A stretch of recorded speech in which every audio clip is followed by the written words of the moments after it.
Faut-il une caméra pour streamer? Si vous ne savez pas répondre à cette question, c'est peut-être que vous n'avez pas assez regardé les vidéos de cette chaîne. Mais bon, en gros, oui, c'est mieux d'avoir une cam pour streamer, c'est pas vital, enfin c'est quand même un sacré atout. Alors le problème, c'est que le marché des webcams, puisque aujourd'hui on va s'intéresser aux webcams, il n'évolue plus depuis quelques années.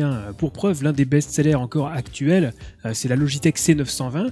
Mais bon, alors pour ceux qui ne le sauraient peut-être pas, la C920, elle est sortie en 2012. Et même si on trouve des nouveautés récentes, comme la Brio 4K ou la Streamcam, niveau concurrence sérieuse, il n'y a pas grand-chose en termes de diversité. Donc la question se pose encore, quelle webcam choisir pour streamer? Alors pour ce comparatif, j'en ai retenu 7, toutes capables d'afficher du 1080p, alors ce qui n'est absolument pas un critère obligatoire pour streamer, mais bon, tant qu'à faire, je me suis dit autant aller chercher la meilleure qualité possible. Et donc on va regarder ensemble les différents modèles, on compare tout ça, c'est parti.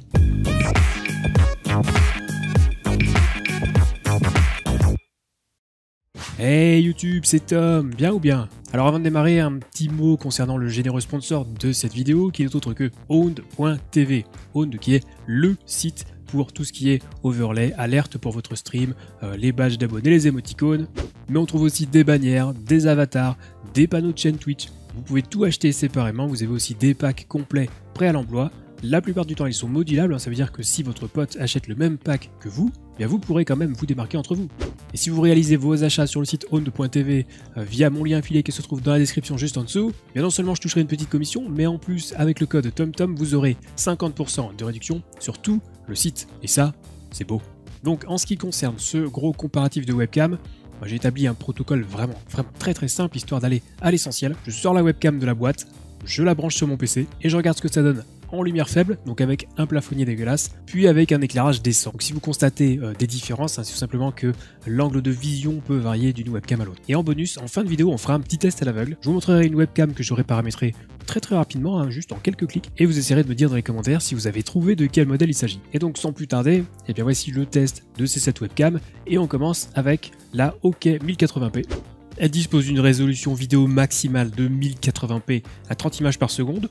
L'angle de vision est donné pour étant à 65 degrés. Bon, visiblement, on est plus proche des 90 degrés que des 65. Je sais pas pourquoi ils mettent 65. Cette webcam n'est pas capable de sortir 60 images par seconde et on la trouve aux environs de 50 €.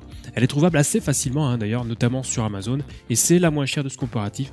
On la trouve même assez fréquemment d'ailleurs en dessous des 50 €, plutôt vers les 40. Ensuite, on a la Avermedia Livestreamer 313. Alors, je sais pas pourquoi ils ont choisi de l'appeler comme ça, c'est un peu bizarre. Elle est capable de sortir une résolution vidéo maximale de 1080p à 30 images par seconde. L'angle de vision est donné pour 65 degrés. Elle n'est pas capable de sortir 60 fps. Alors on constate quand même que cette webcam manque un petit peu de netteté.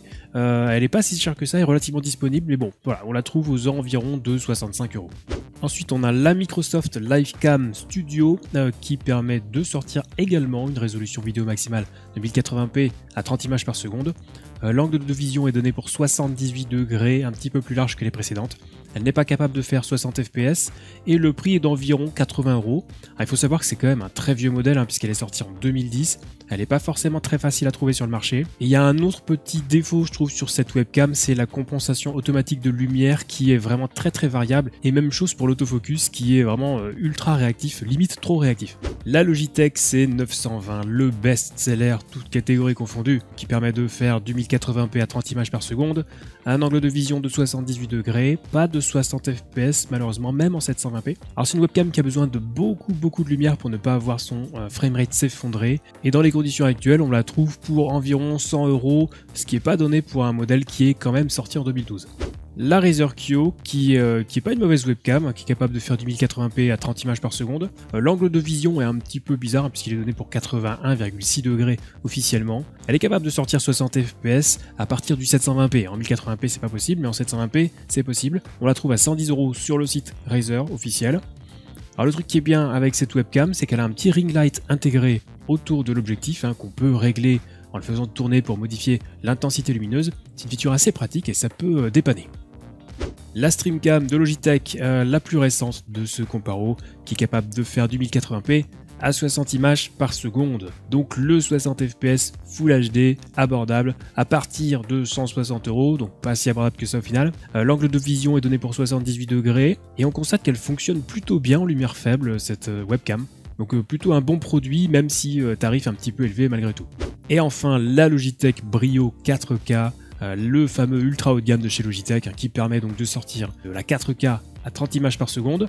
On peut aussi faire du 60 fps à partir du Full HD et en dessous évidemment. Le prix officiel est autour de 250 €, même si on la trouve assez fréquemment beaucoup moins chère. Moi la mienne ne m'a coûté que 135 € par exemple. Alors, cette webcam a la particularité de proposer 3 angles de vision différents, 65 degrés, 78 degrés et 90 degrés. Et tout cela est possible en passant par le logiciel de Logitech, téléchargeable sur leur site. On notera juste quand même un petit défaut sur cette webcam, c'est l'autofocus qui est un petit peu capricieux parfois, ceux qui me suivent en live peuvent en témoigner.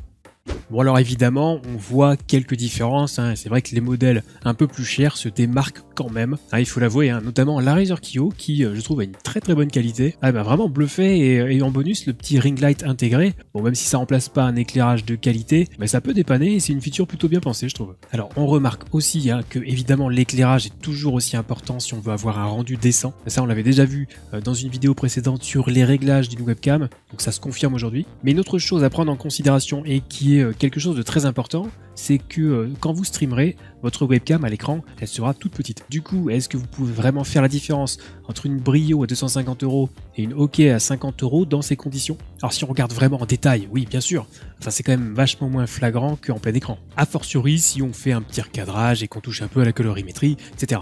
D'où la question, est-ce que les différences que vous voyez ici, ça vaut vraiment 200 €? Alors pour aller plus loin encore, je vais vous montrer maintenant une webcam réglée à la main en quelques clics simplement.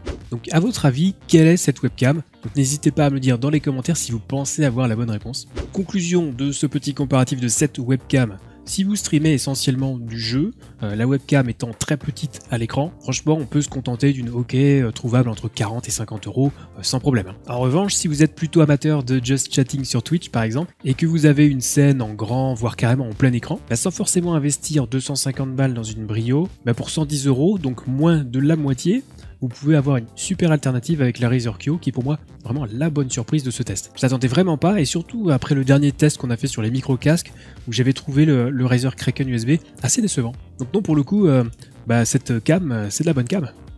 A contrario, je trouve que la Logitech C920, qui est pourtant un modèle vraiment ultra répandu, est un petit peu surcoté je trouve. Au vu de ce que j'ai pu en voir en tout cas aujourd'hui, et en prenant en compte évidemment que son prix a littéralement flambé depuis quelques mois. Mais pour le coup, c'est pas une webcam que je pourrais conseiller, en tout cas pas à l'heure où est publiée cette vidéo. Ou alors peut-être en version C922, qui est un peu moins mauvaise en termes de framerate, mais qui est aussi évidemment un petit peu plus cher. Enfin voilà, j'espère que cette vidéo vous a plu. Si c'est le cas, n'hésitez pas à laisser un petit pouce bleu, à vous abonner à la chaîne et à activer la cloche, hein. On salue la team notif. Et je vous rappelle que si vous avez des questions concernant le streaming, vous pouvez venir me les poser dès que je suis en live sur Twitch les lundis, mercredis et vendredis soirs. On vous accueille avec grand plaisir. Et pour les questions plus techniques, je vous invite à rejoindre le serveur Discord Zero Absolute Gaming. N'oubliez pas de bien lire les règles pour déverrouiller l'accès au salon d'aide. Sur ce, c'est la fin de cette vidéo. On se retrouve très vite pour la prochaine. Et d'ici là, on stream. Discuter avec toi. Non, je ne discuterai pas avec toi. Je vais dessiner un symbole infini à l'infini. C'est trop bien, trop bien. Ah, j'adore ce symbole, il est trop pur. Allez, bon allez. Excusez-moi, c'est n'importe quoi.